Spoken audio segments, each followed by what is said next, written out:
Hello everyone and welcome to my channel. This is the 7th part of What If Deku Was a Magical Girl Mascot, Quirk, Magical Girl Mascot. The author of this great fanfic is Emma Ively. Links to them and original story in the description. Chapter 7, Shouldn't Have Run. All Might was angry.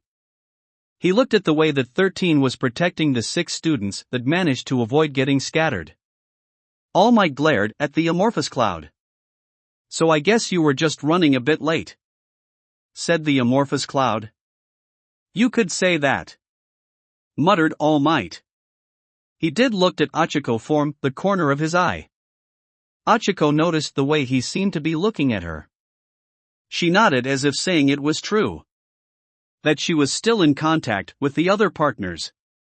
"Why are you attacking my students?" demanded All Might. "Our goal is quite simple. To kill you," said the amorphous cloud. "Many people have tried to kill me over the years, yet none have," said All Might. "Oh, we have a plan," said the amorphous cloud. Then the amorphous cloud warped away. All Might scowled. "Young Uraraka," said All Might, "how are your classmates? We only know about Deku, Kaken, Tsuyu, Kirishima, and Mineta. And right now they're all fine," said Achiko, "but Deku did have to make a bond with Tsuyu."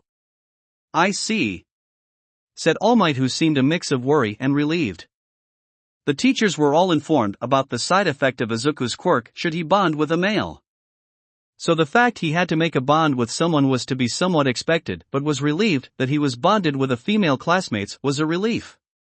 All Might nodded and then leapt to where Aizawa was fighting with the villains.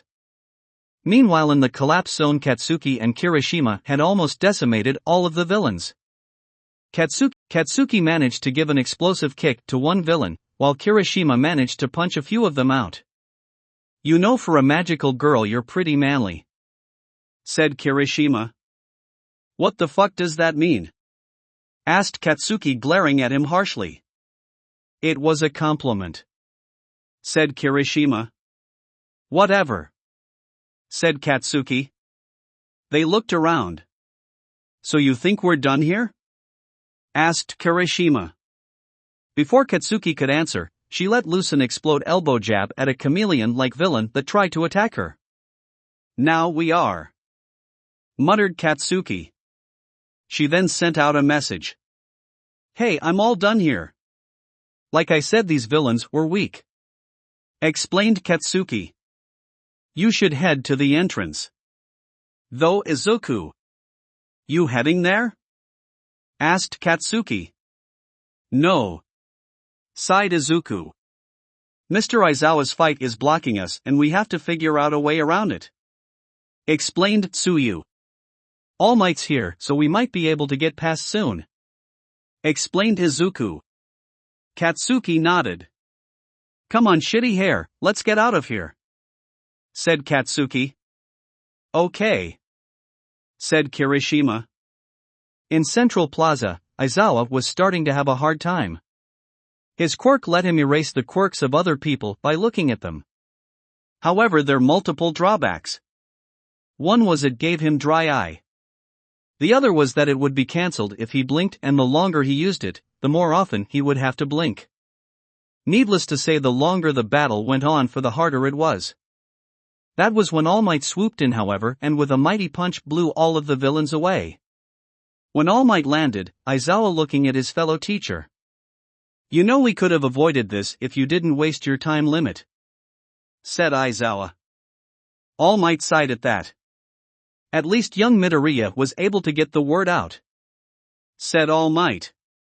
Aizawa nodded. Both turned to the blue-haired man and the monster. "So it looks like All Might has shown up after all," said the hand-covered man. "Time to unleash the final boss." What? asked All Might. "Go Nomu," said the hand-covered man. That was when the large monster ran towards All Might and tackled him. From their area, Izuku, Tsuyu, and Mineta all saw this. "What is that?" asked Mineta. "I have no idea," said Izuku. They watched as the monster punched All Might. which All Might was able to take. However, he punched right back. But the punch didn't even faze the monster. "Did that thing take All Might punch?" yelled Mineta. "It did," said Izuku in shock. "Rib bit," croaked Tsuyu in shock. However, before they could react, the water behind them bubbled up. And suddenly the water engulfed them. Meanwhile, Katsuki and Kirishima had left the collapse zone entirely. However, both of them saw the huge wave engulfing the area. "Deku! Frog face!" thought Katsuki. Turned out it was a bad idea avoiding them. Izuku's voice popped up. "Of course, that's what happened," thought Katsuki with her eye twitching. "You need help." Neither one answered. "Of course," muttered Katsuki. She looked at Kirishima. "Get on my back," said Katsuki. "What?" asked Kirishima. "I said get on my bucking back," yelled Katsuki. "We have to rescue two of my partners." Kirishima just nodded. In the water. Izuku knew he had to use his newest quirk and activated. It felt weird havening his body shift in multiple ways, such as his legs and arms, but even his tongue. He also could feel that while it was a mutation quirk, his version was more of a transformation and not permanent. But still, even if it was a transformation, it was best suited for this environment. Though the problem was that, well, it was all new to him. He tried his best to swim over to one villain and tried to kick him, but the kick was too difficult. Thankfully, Tsuyu swam in quickly and kicked the villain away. She was also holding on Mineta, who was trying his best to hold his breath. "Any advice?" thought Izuku. "Maybe relax a bit," thought Tsuyu. "Izuku, please tell me you're not trying to use a new quirk without practice," Inko added. "I'm sorry, Mom, but we're kind of in a situation," thought Izuku. "We need to get to shore," thought Tsuyu. "I know," thought Izuku. They both swam as they could back to shore. Once they were on dry ground. "Finally!" yelled Mineta, taking a breath. They both tried to get away as fast they could from the shore. However, they couldn't get away far enough, because the villain with the skull-like mask had created a wall of water that locked them from escaping. "You really can't get away from us," mocked the villain with the skull-like mask. That was when they heard a massive explosion coming from the entrance area of the collapse zone. Everyone throughout the USJ heard that explosion. "Kaken, what are you doing?" thought Achiko. "You know the answer to that," replied Katsuki. She was midair soaring thanks to her prolusion. Kirishima was holding on as tightly as he could. She then summoned her wand. "All right. Time for my strongest explosion," said Katsuki. She pointed her wand at the water, and soon enough a very large explosion hit the water, causing half of the water to rain all over the USJ. Not only that, but many of the villains were also launched into the air because of that. Almost every fight had stopped for a few seconds to see what just happened. With the hand-covered violin, he watched in shock. "Kurogiri. Was that one of the students?" asked the hand-covered villain. "I believe so," said the amorphous cloud now known as Kurogiri. "What kind of students are they teaching?" growled out the hand-covered. Meanwhile, Aizawa saw what happened and realized he had to go over there. "Go to them," said All Might, still grappling with the monster. "I was about to," muttered Aizawa. He pinched the bridge of his nose. This day was just back with Izuku, Tsuyu, and Mineta. Katsuki and Kirishima landed after Katsuki let loose an explosion to soften her landing. "Kaken, seriously?" cried Izuku. "I should say the same thing to you," said Katsuki. "Yeah, but using a new quirk won't exhaust me like that explosion," sighed Izuku. Katsuki was about to say something but then looked at Izuku as if judging him. Whatever, you look fucking weird, but the way, said Katsuki. Tsuyu glared at Katsuki. I mean because of the combination of his ears and tail, said Katsuki. It should be noted that Izuku still had his rabbit ears and dog tail while using Tsuyu's quirk, meaning he was now part frog, part rabbit, and part dog. You do have a point, Ribbit said Tsuyu. Why? Cried Izuku. Hey, guys, said Kirishima. They turned to the flood zone that was refilling with water. Fuck! Yelled Katsuki. Look like you didn't get everyone, said Tsuyu. Can't you just do what you did again? Asked Mineta. No. I can only do that attack once again. I'll exhaust myself otherwise, muttered Katsuki, probably knock myself out too. Only an idiot would incapacitate themselves in this situation. Meanwhile in the mountain zone, Kaminari had used his strongest attack, which has the unfortunate side effect of frying his brain. Back at the shores of the flood zone. Wait, how do you know that? Fought Tsuyu. Fought Izuku. You don't want an answer to that, mentally muttered Katsuki. I asked this about that massive explosion? Thought Achiko. Oh no, not again, sighed Inko. Please don't tell them, thought Izuku. They could feel Inko's amusement from the connection. Wait, thought Tsuyu.